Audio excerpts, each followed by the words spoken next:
สวัสดีค่ะนี่คือช่องทุกเรื่องในโลกใบนี้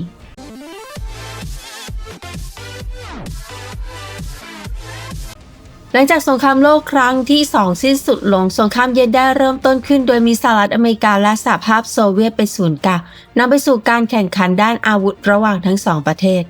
อย่างไรก็ตามเนื่องจากโครงสร้างพื้นฐานในการต่อเรือของโซเวียตได้รับความเสียหายอย่างรุนแรงจากการปฏิวัติและสงครามโลกครั้งที่2จึงต้องใช้เวลานานในการฟื้นฟูกว่าจะถึงในระดับที่สามารถสร้างเรือใหญ่ได้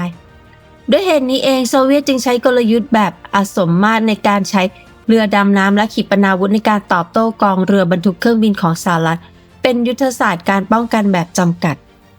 โซเวียตกำหนดให้ระยะการโจมตีของเครื่องบินจากเรือบรรทุกเครื่องบินของสหรัฐอยู่ที่100 กิโลเมตรและวางแผนที่จะโจมตีกองเรือบรรทุกเครื่องบินของสหรัฐด้วยขีปนาวุธจากระยะไกลกว่า100 เมตร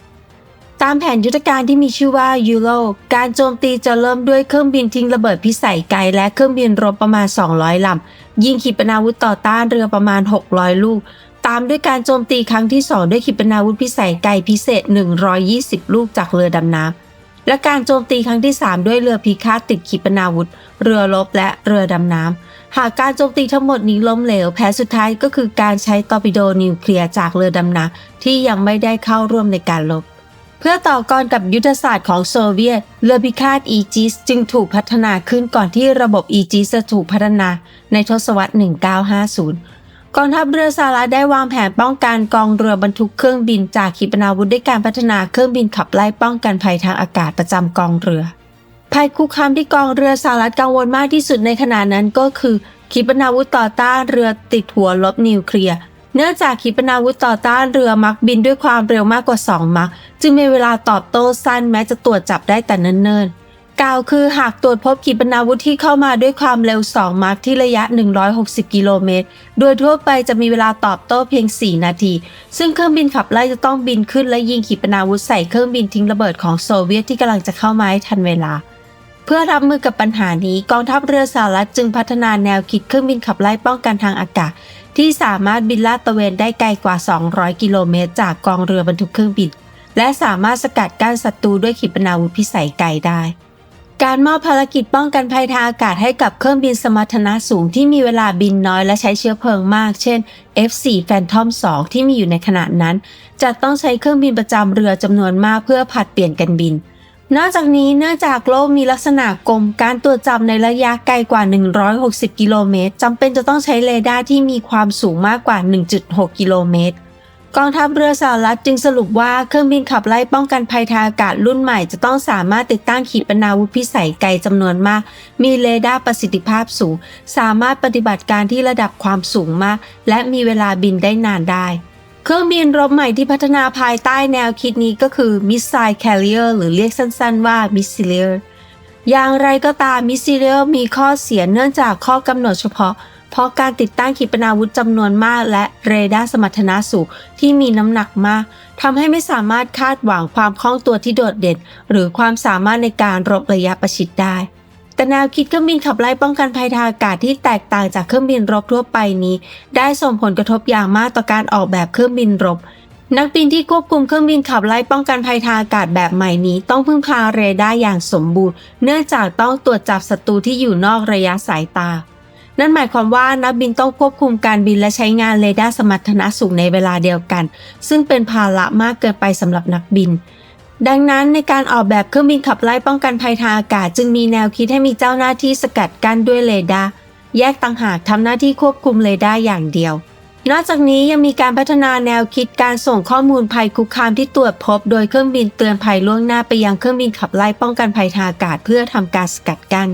เมื่อแนวคิดการพัฒนาลงตัวกองทัพเรือสหรัฐจึงได้ประกาศโครงการพัฒนาเครื่องบินรบมิสไซล์ที่สามารถใช้ขีปนาวุธนำวิถีอากาศสู่อากาศพิสัยไกล AAMN-10 Eagle ที่พัฒนาโดยบริษัทเบนดิสและโครงการเครื่องบินเตือนภัยล่วงหน้าแบบใหม่ในปี 1957 รัฐบาลเคนเนดีได้จัดสรรงบประมาณ 57.7 ล้านดอลลาร์สำหรับโครงการพัฒนานี้โดยมอบหมายให้บริษัท Westinghouse ซึ่งต่อมาถูกซื้อโดยบริษัท Northrop ในปี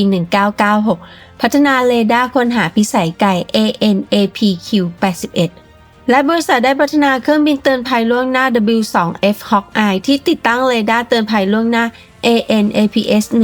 125 สำหรับโครงการนี้มีการแข่งขันระหว่าง F6D ที่เสนอโดยบริษัท Douglas และโมเดล 835 ที่เสนอโดยบริษัท North America Aviation ในที่สุด F6D ของบริษัท McDonnell Douglas ได้รับเลือกเป็นเครื่องบินขับไล่ป้องกันภัยทางอากาศรุ่นใหม่เนื่องจากมีความโดดเด่นด้านระยะการบินที่ไกลกว่าโดยใช้เครื่องยนต์เทอร์โบแฟนรุ่นใหม่ TF30 จากบริษัท Pratt & Whitney ที่มีประสิทธิภาพการใช้เชื้อเพลิงสูง F6D ถูกออกแบบโดยอ้างอิงจาก F3D Skyline ที่ Douglas เคยผลิตมาก่อนเนื่องจากต้องการพื้นที่บรรทุกมากจึงมีน้ำหนักรวม 23,000 กิโลกรัมและติดตั้งเครื่องยนต์ TF30P2 ขนาด 1,200 ปอนด์จำนวน 2 เครื่องแม้ว่าเครื่องยนต์ TF30P2 จะเป็นเครื่องยนต์ความเร็วต่ำกว่าเสียแต่มีประสิทธิภาพสูงทำให้สามารถบินได้นานถึง 6 ชั่วโมงขีปนาวุธ AAM-N10 Eagle ที่ติดตั้งบน F6D ถูกออกแบบให้เป็นบูสเตอร์จรวดเชื้อเพลิงแข็งในการจุดระเบิด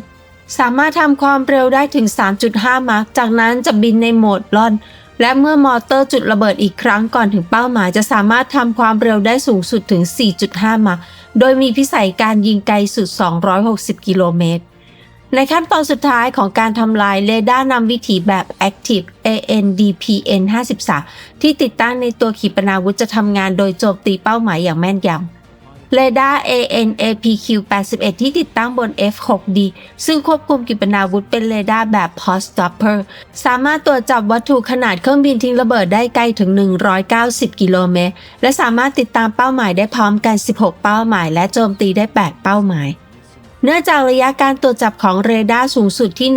190 กิโลเมตรแม้ว่าขีปนาวุธ Eagle จะมีระยะยิงถึง 260 กิโลเมตรแต่ในทางปฏิบัติจะถูกจำกัดด้วยระยะการตรวจจับของเรดาร์ที่ 190 กิโลเมตร F6D ถูกออกแบบให้สามารถติดตั้งขีปนาวุธ Eagle ได้ 6 ลูกโดยแขวนที่ปีกด้านละ 3 ลูกอย่างไรก็ตามเมื่อโครงการเริ่มดำเนินการก็เผชิญกับปัญหาต่างๆโดยเฉพาะอย่างยิ่งเริ่มมีความคิดเห็นที่ตั้งคำถามแนวคิดของ Missile Carrier ปัญหาหลักที่ถูกชี้ให้เห็นคือ Missile Carrier ยิงขีปนาวุธออกไปจะต้องลอยอยู่เพื่อติดตามและนำวิถีขีปนาวุธจนถึงเป้าหมายโดยไม่สามารถป้องกันตัวเองได้นอกจากนี้เมื่อใช้ขีปนาวุธหมดแล้วจำเป็นจะต้องไปเติมอาวุธที่เรือบรรทุกเครื่องบินอย่างเร่งด่วนแต่เนื่องจากความเร็วของเครื่องบินต่ำและขาดความสามารถในการรบระยะประชิดจึงมีแนวโน้มสูงที่จะกลายเป็นเป้าหมายอย่างง่ายสำหรับเครื่องบินขับไล่ที่คุมการเครื่องบินทิ้งระเบิดของโซเวียตท้ายที่สุดโครงการพัฒนาเครื่องบินขับไล่ป้องกันภัยทางอากาศที่เริ่มมาตั้งแต่ปี